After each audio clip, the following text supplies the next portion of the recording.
If you're like most new triathletes, you're going to struggle with two things when you start swimming. First is breathing. We did another video about that we'll link to at the end of this video, but the second thing is going to be sinking in the water.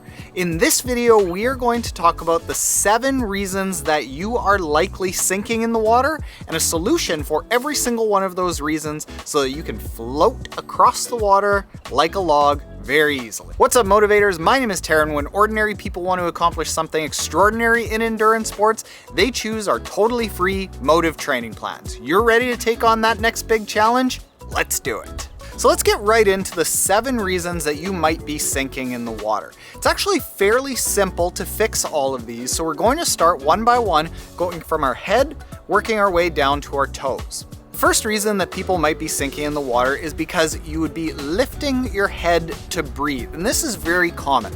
A lot of new triathletes and new swimmers will get into the water and the air is up there. So they work really hard to lift their head out of the water and grab that big breath of air. But this isn't what we want to do. In the water, our body works like a seesaw where all of our buoyancy is in our chest. So as we lift up our head, our legs will sink down. Now, instead of lifting your head to breathe, you want to just turn your head very gently. And because you're moving forward in the water, there's going to be a little bow wave that forms right at your mouth. So you don't actually need to lift your head to breathe at all. You can just turn your head slightly, let that bow wave form, have the little pocket of air sitting there waiting for you, and then just have a little Popeye breath to grab that little sip of air. The second reason that you might be sinking is, again, very similar to the first reason, where our body works like a seesaw, and if our head is pointing up too far, our legs are going to go down.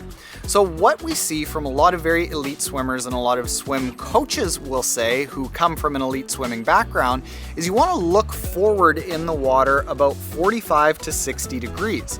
And you want the water cutting your head basically right at your hairline. Now, I think this is fine for very elite swimmers who've already developed the core stability and the comfort in the water to keep their legs at the surface of the water, but for the average new swimmer, it's just not right.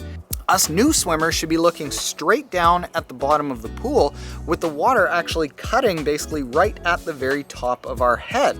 It's really natural to want to look straight forward because as humans, we stand up, we look to where we want to go, and looking straight down is a little bit awkward. So a cue that you can use is to think of having an orange or a tennis ball in between your chin and your neck, and you have to actually press that into your neck and keep that in place.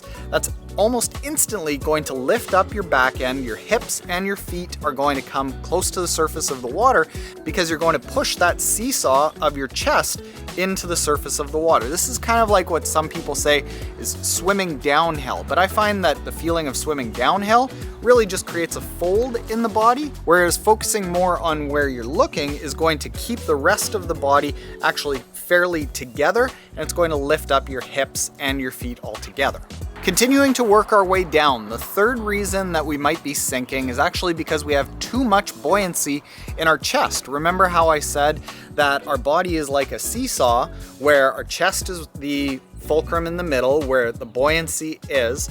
And if we have too much buoyancy in our chest, which is in our upper half of our body, it's actually going to lift our chest further in the water, driving our legs down. What most new swimmers tend to do is, because it's a very tense scenario where you don't have all the oxygen in the world, you want to hang on to that oxygen, so we'll hold our breath. That's the exact opposite of what you want to do. We talked about this in the Learn to Breathe swim video, where what you actually want to do is focus on breathing out really, really forcefully. And by breathing out really forcefully, you're actually going to feel like you have more oxygen. It's kind of weird, but you'll have to go see that video as to why that is. And by doing that and getting rid of that oxygen, not only will you breathe better, but you'll also bring your chest down in the water because it's not as buoyant, and your legs will come up closer to the surface of the water. Working our way further down, the next reason that we might sink is because of a very loose core and kind of spaghetti legs, just being loose generally in our midsection from the top of our rib cage to the top of our knees. Now, we want to have not a tight core, because if you try this in the water and you tense up all of your muscles, you're going to sink, but you want to be taut enough where you're just having a little bit of an awareness to not let it be loose, to have it all kind of connected. And by having that nice little bit of awareness, you're going to connect the torso to the legs, and we're going to function like a long log. You can have 30,000 pound logs that float very quickly across the surface of the water, but if you are a twisted up branch that's trying to get pulled across the surface of the water, there's a ton of drag. And as you create that drag is going to bring you down. So you want to be nice and taut in that core without being tense. The second last reason that you might be sinking in the water is because of having bent ankles. And this is really, really common for triathletes, because a lot of triathletes come from a running background, or if they're doing triathlon, they're training in running. So their ankles tend to be very tight. And if our ankles are bent up, we're again creating that drag that is pulling across the surface of the water. And the more drag we have, the more our body is going to want to come down, as opposed to skipping and floating across the surface of the water. Now again, we don't want our ankles to be tightly bent and very stiff, because that's going to create more sinking, but we want a nice, gentle, relaxed toe point. And you're going to have to be conscious of this when you first start swimming, because it's not very natural for new swimmers. We spend most of our time either standing or in a relaxed position where our ankles are bent up towards us. So we do have to work to get that ankle slowly pointed down towards the back end of the pool. And then finally, getting all the way down to the end of our body, the final reason that we are going to sink in the water is by having too wide of a kick.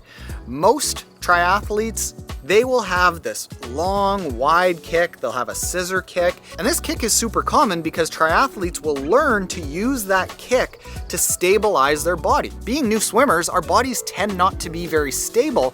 So we come up with these crutches of maybe pushing down on the water or having a scissor kick to stabilize our body. But it's actually doing the opposite. By having that wide scissor kick that is outside the narrow channel that is created by our chest in the water, we're going to create drag outside of the channel that is created by that chest, and having that drag, especially with our nice bent toes that we have as stiff runners, is going to create a huge amount of drag pulling us down. So the thing that you should think about when you are kicking is gentle bend in the toes, pointing back at the back side of the pool, and kick like you're in a bucket, like you're in a little ice cream pail that is just 12 inches wide, and you're having this nice gentle kick.